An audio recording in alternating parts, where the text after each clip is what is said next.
Hi, I'm Andrew Garrick with Mohawk Valley Handyman and Mohawk Valley Energy Solutions. Today we're going to be talking about the cost of heat pump water heaters and if they're right for you. Let's dive in.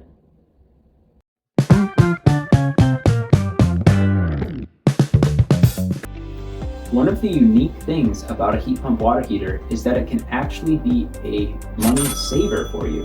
Now, we're talking about net cash flow over the life of the unit. Now, you may be asking, what does that mean? This means that the water heater will actually save money during its lifetime versus if you kept the same unit that you had now. Now, this only applies if you have an electric unit currently. So let's dive into the numbers together. So let's imagine you have a 40-gallon electric water heater currently. If you go downstairs and you check the energy guide on the side of your unit, it's going to tell you exactly how much electricity it uses per year. Well, an estimate anyway. If you take more or less showers and use more or less hot water, that will affect that number. However, that's a pretty good place to start. On average, a 40-gallon water heater, an electric model, will use $420 of electricity a year. Now, if we upgrade the size of that, which is always a good idea to do when you're going to a heat pump water heater because the units don't recover quite as fast. When you upgrade to a 50-gallon unit, that 50-gallon unit only uses $120 of electricity per year, resulting in a savings of $300. Now, if you add that savings up year after year, in only 5 to 6 years, it's going to cover the cost of a new heat pump water heater. That's pretty amazing, especially given the fact that a heat pump water heater has an expected lifespan of 10 to 15 years. So over that 10 to 15 year period, the total savings will range between $3,000 and $4,500. In the unit itself, your net out-of-pocket cost would only be around $1,500 if you live where we live here in central New York. So that's pretty impressive.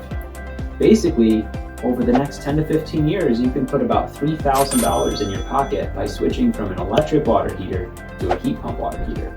And what's even cooler than that is you can actually do financing. So here in New York, there's a NYSERDA-sponsored financing program for energy improvements. This allows you to spread the cost of your heat pump water heater out over a number of years. By doing this, you can actually structure it so your monthly payment is lower than your savings, which results in an essentially positive cash flow.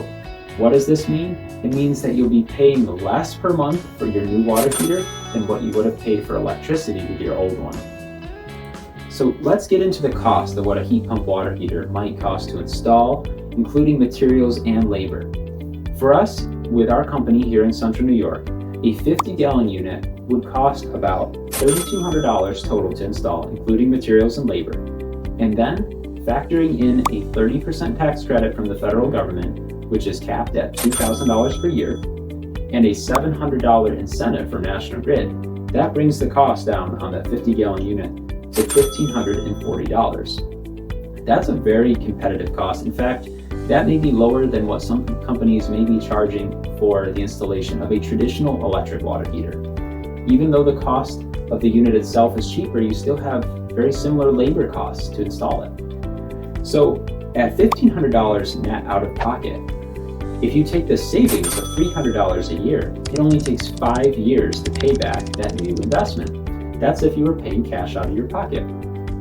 However, with the NYSERDA financing programs, it allows you to spread the cost out over a number of years, either 5 years or 10 years, so that way you can use the savings to help pay for the project itself.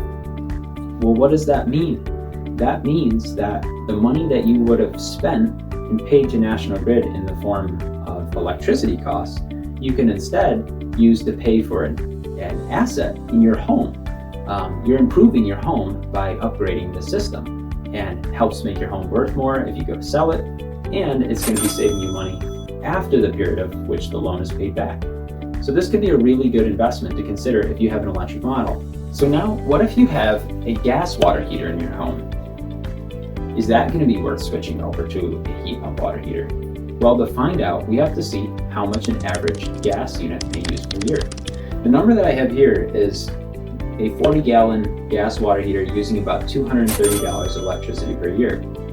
And if we upsize that to a 50-gallon heat pump water heater using about $120 of electricity per year, we see a savings of only $110 per year.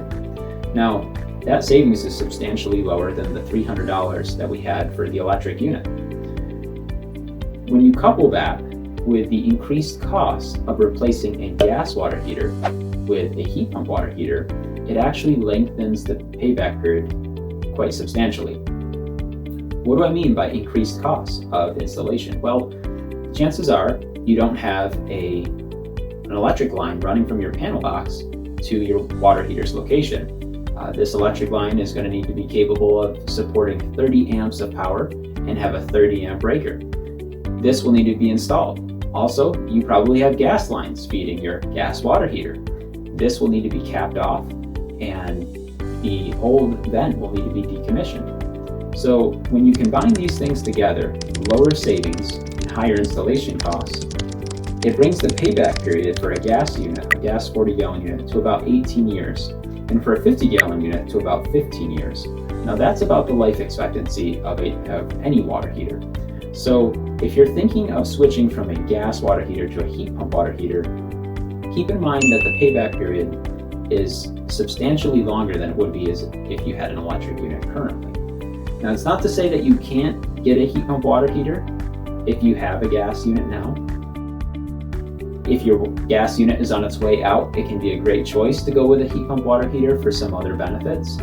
Those benefits are, all in all, it uses less energy. It's more energy efficient. And by being more energy efficient, it conserves resources. Another benefit is that a lot of them have smart controls on them. You can actually turn up and down the temperature from your smartphone, and you can turn them to vacation mode when you're away. Even if you forget to do it, you're in the airport and you're like, I forgot to turn down the water heater. We're going to be gone for 2 weeks in Tahiti. You can do that from your phone, which is a nice feature. So all in all, if you are thinking about switching to a heat pump water heater, there's a number of factors to consider. And we're going to actually leave a spreadsheet link in the description so you can see our calculations, you can see how we arrived at these conclusions, and decide for yourself if switching is a choice that you want to make. So now that we've discussed switching from an electric water heater to a heat pump water heater and from a gas water heater to a heat pump water heater, I want to know what you think. Do you have questions? Is there something that I didn't cover very well in this video? And leave it in the comments down below. If you do think that you want to switch, when would you want to switch? Would you want to switch right now? Would you want to switch to a heat pump water heater when your current water heater breaks or starts malfunctioning? Let us know down below what you think and how we could be more helpful to you. Also, if you have questions for us, we'd be happy to answer them. You could either email us or you could just leave it in the comment section. You can even share a picture of your current energy guide from your water heater, and we'll do a calculation for you on exactly how much you might be able to save by switching to a heat pump model. And keep in mind the rebate numbers that I mentioned are available here in the United States and here in central New York, upstate New York specifically, so that may not apply to you if you live elsewhere. And if you found this helpful, please like, comment, and subscribe, and we'll see you on the next video. Thanks for watching, and if you found this helpful, hit that like button and subscribe for more home maintenance tips. See you next time.